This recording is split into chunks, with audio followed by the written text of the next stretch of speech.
Have you ever wondered how diverse the life forms on our planet are? How are they classified? The answers reside in the captivating realm of biodiversity, a concept that encompasses the sheer variety of life on Earth, encapsulating all its forms and intricate interconnections. You may find yourself pondering, amidst such a colossal spectrum of living organisms, how can we organize it all? To address this, scientists have birthed a system of classification. This elegant system clusters these organisms into 5 principal kingdoms: Monera, Protista, Fungi, Plantae, and Animalia. In this educational journey, we will be directing our attention primarily on the plant and animal kingdoms, representing a substantial chunk of Earth's life and playing quintessential roles in our daily existence. These kingdoms deserve our exploration. From the essential sustenance we consume to the vital air that fills our lungs, we have these 2 kingdoms to thank. They're the underpinning of our survival and well-being, providing us with numerous resources and services. Their importance is not confined to us. They are the base of life cycles for every other organism on Earth, creating a web of life that's interconnected and dependent. We're just beginning to comprehend the magnitude of their contribution, and there's so much more to discover. We invite you to join us on this intriguing exploration into the plant and animal kingdoms. They're not just scientific classifications, but a world that's full of wonder, beauty, complexity, and surprises. So, buckle up for an exciting journey. Stay with us as we dive deep into the intriguing world of the plant and animal kingdoms. Imagine a world without plants. It's hard, isn't it? That's how integral they are to our existence. They supply the oxygen we breathe, the food we eat, and are the foundation for most life forms on Earth. But did you know that plants are just as diverse and intricate as animals? That's right, the plant kingdom is a vast and varied realm, teeming with life forms that range from the microscopic to the colossal. Let's delve deeper into this green kingdom. It's traditionally divided into 5 major groups: Thallophyta, Bryophyta, Pteridophyta, Gymnosperms, and Angiosperms. Each of these divisions is unique in its own way, boasting of distinct features and characteristics. First up, we have Thallophyta, the most primitive division of the plant kingdom. These include algae, which are primarily aquatic and have a simple body structure. Following this, we have Bryophyta, often referred to as the amphibians of the plant world. They live in both aquatic and terrestrial habitats, and they lack true roots, stems, and leaves. Moving on, we come to Pteridophyta. These are the first terrestrial plants to develop vascular tissue, which allows them to transport water and nutrients efficiently. Their most distinguishing feature: they reproduce through spores instead of seeds. Next up are the Gymnosperms, the naked seed plants. They are the first plants to develop seeds, but unlike most plants we're familiar with, their seeds aren't enclosed in fruits. Finally, we have Angiosperms, the most diverse and widespread group of plants. These are flowering plants and their seeds are enclosed in fruits. From roses to mango trees, all your favorite plants likely belong to this division. So there you have it, a quick tour of the plant kingdom. It's a world of green that's more varied and intricate than most of us realize. Plants are more than just greenery around us. They form a complex and diverse kingdom of their own. From the tiniest ant to the enormous blue whale, the animal kingdom is a realm of fascinating diversity.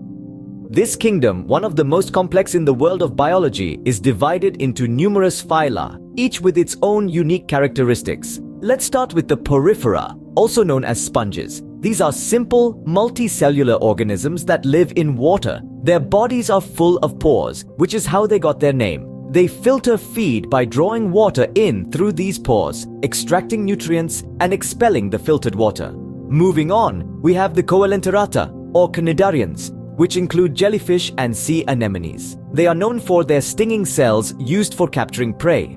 Their body structure is a simple sac with a single opening that serves both as a mouth and an anus. Next, we delve into the Platyhelminthes, the flatworms. These creatures are bilaterally symmetrical with a flat body, hence their name.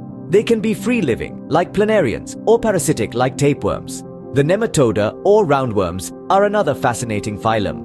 They have cylindrical bodies and are incredibly diverse, found in nearly all ecosystems. Annelida, the segmented worms, are characterized by their body segments. Earthworms and leeches are common examples, playing crucial roles in our ecosystems. Arthropoda is the largest phylum, housing insects, spiders, and crustaceans. They are known for their exoskeletons and jointed appendages. Mollusca, including snails, clams, and octopuses, are known for their soft bodies, often protected by a hard shell. Echinodermata, which include starfish and sea urchins, are characterized by their radial symmetry and spiny skin. Finally, we have the chordata, which includes us, humans. Chordates are defined by a notochord, a dorsal nerve cord, pharyngeal slits, and a postanal tail at some point in their life cycle. Isn't it amazing to see the wide array of life forms in the animal kingdom? From the simplest sponge to the complex human, each phylum contributes to the rich tapestry of life. Have you ever thought about how these kingdoms are interdependent? Indeed, the plant and animal kingdoms aren't isolated entities, but rather they rely heavily on each other for survival. This intricate dance of interdependence is what maintains the balance of our ecosystem, and it's this balance that makes life on Earth possible. Let's start with the ecological significance. Plants, as we know, are the planet's primary producers. They convert sunlight into glucose through photosynthesis, creating the foundation of the food chain. Animals, on the other hand, are consumers. They rely on plants for nutrition, either directly by eating them or indirectly by consuming other animals that have eaten plants. But it's not just about food. Plants also provide animals with shelter and breeding grounds. Think of birds nesting in trees or a rabbit burrowing under the roots. In return, animals contribute to plant reproduction through pollination and seed dispersal. When a bee collects nectar, it inadvertently transfers pollen from one flower to another, aiding in fertilization. Similarly, when a bird eats a fruit, it later excretes the seeds in a different location, helping the plant to propagate. And then there are symbiotic relationships. These are close, usually long-term interactions between different species. Take, for example, the relationship between trees and fungi. Certain fungi attach to tree roots and help them absorb water and nutrients from the soil. In return, the tree provides the fungi with sugars produced during photosynthesis. It's a win-win situation. Another fascinating example is the relationship between clownfish and sea anemones. The anemone provides the clownfish with protection from predators, while the clownfish brings food to the anemone and scares away its enemies. These mutualistic relationships underscore the fact that the kingdoms don't just coexist, they depend on one another. It's a complex yet beautiful dance of interdependence that has been choreographed over millions of years of evolution. The harmony between the plant and animal kingdoms is what makes life on Earth possible. Unraveling the mysteries of the plant and animal kingdoms is a journey of discovery. Today, we embarked on this journey together, diving into the fascinating world of plants, from their intricate structures to their diverse species. We then ventured into the animal kingdom, exploring the vibrant variety of life forms it hosts. We also touched upon the significance and interdependence of these two kingdoms, a relationship as old as life itself. But remember, this is just the tip of the iceberg. The world of biology is vast, and there are countless species yet to be discovered, numerous relationships yet to be understood. So, I encourage you to keep exploring, keep asking questions, and most importantly, keep learning. Thank you for watching this video. If you found it informative, do give it a thumbs up and share it with your friends. Don't forget to comment below with your thoughts and subscribe to our channel, Facts Academy 0122, for more interesting content. Keep exploring, keep learning.